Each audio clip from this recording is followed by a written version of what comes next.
नमस्कार, स्वागत है आप सभी का भक्ति सरोवर चैनल पर। आज हम महाभारत के उस अनकहे पहलू की बात करेंगे जो हमारी आत्मा को झकझोर देता है। हनुमान जी का महाभारत में वह रोचक प्रसंग जब उनका गुस्सा कर्ण पर फूट पड़ा था।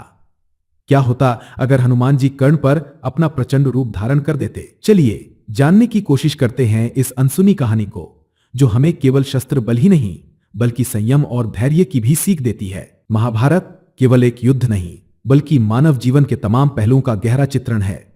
इस ग्रंथ से हमें अनगिनत सीखें मिलती हैं, चाहे वह धर्म और अधर्म का टकराव हो या योद्धाओं के बीच का अटूट समर्पण। कुरुक्षेत्र की रणभूमि में कई अद्वितीय योद्धा थे, लेकिन उनमें से कुछ ने अपनी क्षमता होने के बावजूद शस्त्र नहीं उठाए। श्री कृष्ण और हनुमान जी ऐसे ही महान योद्धाओं में से थे। हनुमान जी के इस त्यागमयी रूप से हम बहुत कुछ सीख सकता है। द्वापर युग की इस कथा के अनुसार महाभारत के युद्ध में श्री कृष्ण अर्जुन के सारथी थे, वहीं हनुमान जी अर्जुन के रथ की ध्वजा पर सूक्ष्म रूप में विराजमान थे। अपने आराध्य श्री राम का सानिध्य सदैव चाहने वाले हनुमान जी इस युग में भी श्री कृष्ण के साथ थे। हनुमान जी पूरे युद्ध को देख रहे थे और उनका कर्तव्य केवल अर्जुन और श्री कृष्ण की रक्षा करना ही नहीं बल्कि युद्ध के हर एक पहलू को समझना भी था। जैसे जैसे युद्ध आगे बढ़ता गया, अनेक वीर योद्धा वीरगति को प्राप्त होते गए। अर्जुन और कर्ण का युद्ध महाभारत के निर्णायक क्षणों में से एक था। अर्जुन और कर्ण दोनों समान रूप से बलशाली थे, लेकिन एक बात अनोखी थी। अर्जुन जब कर्ण पर बाण चलाते थे तो कर्ण का रथ 25-30 कदम पीछे खिसकता था। श्री कृष्ण जब भी कर्ण के बाणों के प्रहार से अर्जुन का रथ थोड़ा पीछे खिसकते देखते तो उनके चेहरे पर एक हल्की मुस्कान आ जाती थी। अर्जुन इस बात से उलझन में था। आखिर क्यों कर्ण के वार की श्री कृष्ण सराहना कर रहे थे? अर्जुन ने आखिरकार पूछ ही लिया, हे माधव, आप कर्ण की प्रशंसा क्यों कर रहे हैं? इस पर श्री कृष्ण ने मुस्कुराते हुए जवाब दिया, है पार्थ, तुम महान धनुर्धारी हो, इसमें कोई संदेह नहीं, लेकिन सोचो, तुम्हारे रथ पर हनुमान जी स्वयं विराजमान हैं, पहियों पर शेषनाग का आशीर्वाद है और मैं तुम्हारा सारथी हूं।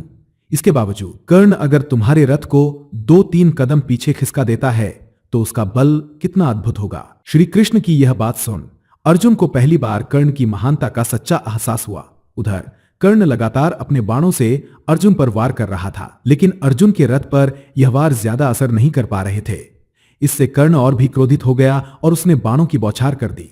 कुछ बाण श्री कृष्ण के शरीर से टकराए और उनमें से एक बाण तो उनकी छाती पर लगा। यह देखकर हनुमान जी का क्रोध सीमा पार कर गया।